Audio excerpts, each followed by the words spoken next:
నమస్తే, welcome to ANR studios. Telangana రాష్ట్రంలో MLC ఎన్నికలు కాకరేపుతున్నాయి. రాష్ట్ర ఏర్పాటు తర్వాత 2 సార్లు అధికారం వెలగబెట్టిన బీఆర్ఎస్ ఈ ఎన్నికల్లో చేతులెత్తేయడంతో గ్రాడ్యుయేట్లు, టీచర్ ఎమ్మెల్సీ స్థానాల్లో ప్రధానంగా కాంగ్రెస్, బీజేపీల మధ్య పోరు నెలకొంది. 7 ఉమ్మడి జిల్లాల పరిధిలోని 3 ఎమ్మెల్సీ స్థానాలకు జరగనున్న ఈ ఎన్నికల్లో ఎవరి స్ట్రాటజీలు వారు, ఎవరి లెక్కలు వారు వేసుకుంటూ ప్రచారం నిర్వహిస్తున్నారు. ఎన్నికల నుంచి బీఆర్ఎస్ అవుట్ అవడంతో పట్టభద్రులు, ఉపాధ్యాయులు కాంగ్రెస్, బీజేపీల్లో ఎవరి వైపు మొగ్గు చూపుతారనేది ఉత్కంఠ రేపుతోంది.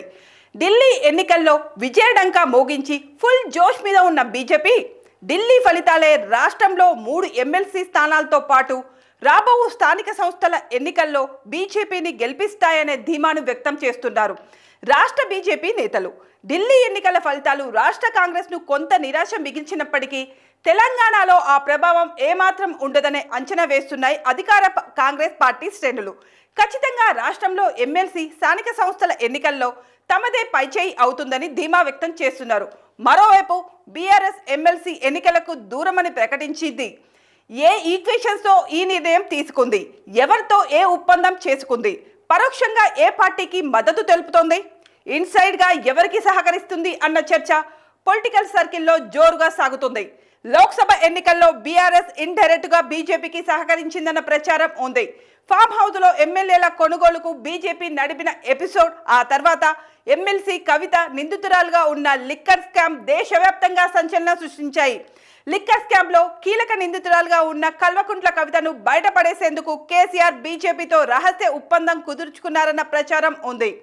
ఫామ్ హౌస్లో ఎమ్మెల్యేల కొనుగోలు, లిక్కర్ స్కామ్లు అటు బీజేపీ, ఇటు బీఆర్ఎస్లను రాష్ట్రంలోనే బాగా డ్యామేజ్ చేశాయి. అది కాక ఢిల్లీ లిక్కర్ స్కామ్లో రిమాండ్ ఖైదీగా 5 నెలలు తీహార్ జైల్లో ఉండి వచ్చిన కవితకు కేరళ లిక్కర్ బిజినెస్లో కూడా పాత్ర ఉందని ఆరోపణలు వస్తున్నాయి. అందులో భాగంగానే రహస్య ఒప్పందం జరిగి బీజేపీని గెలిపించేందుకు ఈ ఎమ్మెల్సీ ఎన్నికల్లో పోటీకి బీఆర్ఎస్ దూరమైందని అనుమానాలు వ్యక్తమవుతున్నాయి. ఇప్పటికే రాష్ట్రంలో బీజేపీ ఎస్సీ, ఎస్సీల ఫార్ములా ఉపయోగించాలని చూస్తుంది. ఒకవైపు బీసీ నేత ఆర్ కృష్ణయ్యను, మరోవైపు మాదిగ నేత మందకృష్ణ మాదిగను ముందు పెట్టి రాష్ట్రంలో చక్రం తిప్పడానికి స్కెచ్ గీసింది.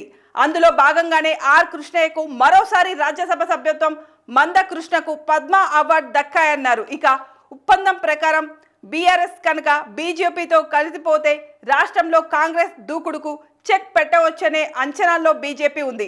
ఆ క్రమంలోనే కేంద్రం కార్ పార్టీ స్టీరింగ్ రిమోట్ను తన చేతుల్లో పెట్టుకుందంటున్నారు. ఏదేమైనా ఎమ్మెల్సీ ఎన్నికలకు దూరమని బీఆర్ఎస్ ప్రకటించడంతో ఖచ్చితంగా రాబోయే జనరల్ ఎలక్షన్స్ నాటికి బీఆర్ఎస్, బీజేపీల మధ్య రహస్య ఒప్పందాలు బయటపడతాయన్న అభిప్రాయం వ్యక్తమవుతుంది. గత పార్లమెంట్ ఎన్నికల్లో బీఆర్ఎస్తో కుదిరిన ఒప్పందం కారణంగానే రాష్ట్రంలో బీజేపీ 8 స్థానాలను గెలుచుకుందని, ఎవరు ఊహించని విధంగా బీఆర్ఎస్ 8 స్థానాల్లో డిపాజిట్లు కోల్పోయిందన్న టాక్ ఉంది. ఇప్పుడు అదే ఫార్ములాను ఇంప్లిమెంట్ చేస్తున్న బీజేపీ బీఆర్ఎస్ను పోటీకి దూరం చేసి 3 ఎమ్మెల్సీ స్థానాలను కైవసం చేసుకునేందుకు భారీ స్కెచ్ వేసిందనే విమర్శలు కాంగ్రెస్, వామపక్షవాద, ఉపాధ్యాయ సంఘాల నుంచి వినిపిస్తున్నాయి.